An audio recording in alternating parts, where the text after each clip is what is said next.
Welcome to the Keep It Simple Training Company channel, the place where we give an overview of leadership, tools and techniques, and other things to help you thrive in your workplace and your career.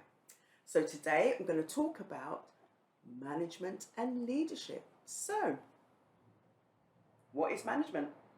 Well, management is action, such as taking things and tasks and ideas forward, resources, ensuring their teams have what they need to carry out the tasks, measurement, so ensuring that objectives are met, organisation, planning and giving briefs to the team to ensure tasks are carried out, monitoring, ensuring things are done on time and to specification, dealing with complexity, so this is the why, who, where, when, what and how, processes, so ensuring that staff follow frameworks and rules in order to work efficiently and effectively, and management. You're in the thick of things. Now we look at what is leadership. So leadership focuses on the behaviour. So this is displaying the type of behaviour that you'd like to see from other people. So if you want people to be on time, well, of course, you've got to be on time yourself, okay? Strategy, planning from a high level for the future of the organisation. Recognising patterns, so that is spotting trends such as what works and what doesn't. Also looking at the bigger picture, so seeing what the organisation's, what's happening there from a high level, and the contribution to the wider team or the network. So it's not just you or your staff doing their work or your department doing their work. It's looking at the bigger picture. How does what you do feed into the wider organisation? Because really, we all do our little bit. We're kind of like cogs in a wheel or a watch or whatever it is. And then also service. So serving your teams and organisations from a bottom-up approach. Because actually, if we look at charities in particular who've been serving for a very, very long time, they can't really go forward unless they've got things coming from the bottom up. So volunteers, people who use the organisation, unless they give feedback or tell the organisation what's happening, not really going to move. And also we've got recognising that change is constant. So constantly looking at ways the organisation can be innovative. If you stay where you are, you're not going to move, right? Your organisation, your team is just going to burn out and fizzle away and it will just be gone. Okay, so when you recognise that change is moving, constant, innovation, new ideas, then you'll move up. Leadership is also about being reflective, so looking at and responding to feedback for improvement and change.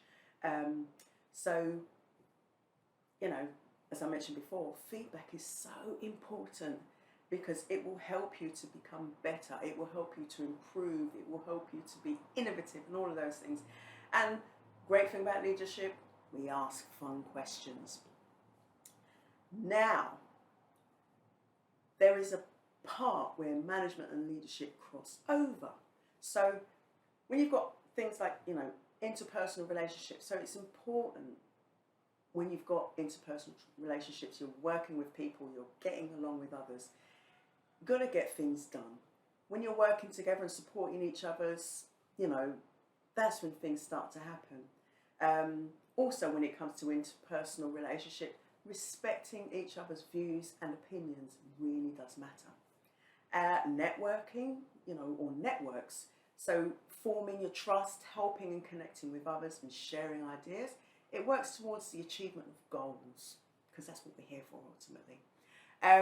Persuading, getting the buy-in from your teams and your team, enabling change or effectively describing the benefits and logic of an idea to gain agreement. So if you're going to start something new, because this is where you want to persuade people, you're not persuading people to do things horribly, but you are helping people to see the benefits of what you're doing, And negotiating, that also is leaving each party satisfied and ready to do business with each other.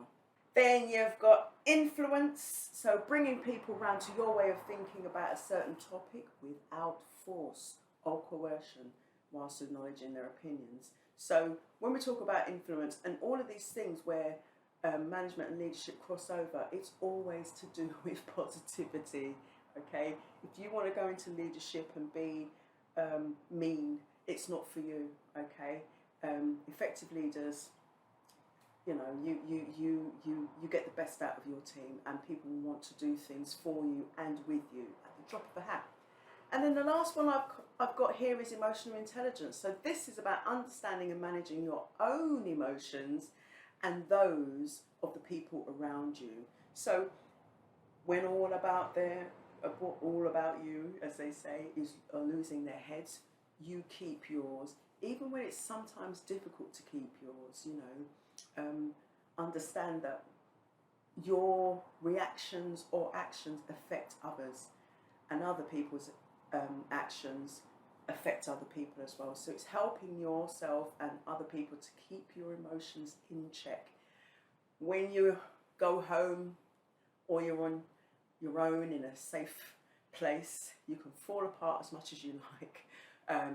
But when you're in a group and you're leading that group, it's about trying keeping it together, because I know from experience when people see you fall apart and you are in a leadership position, it really does affect them not very well. All right. So that is a little lowdown on management and leadership. I hope you found this useful. If you did, please share it. If you didn't, please tell me why. Either way, please comment, and if you feel like you want to, subscribe.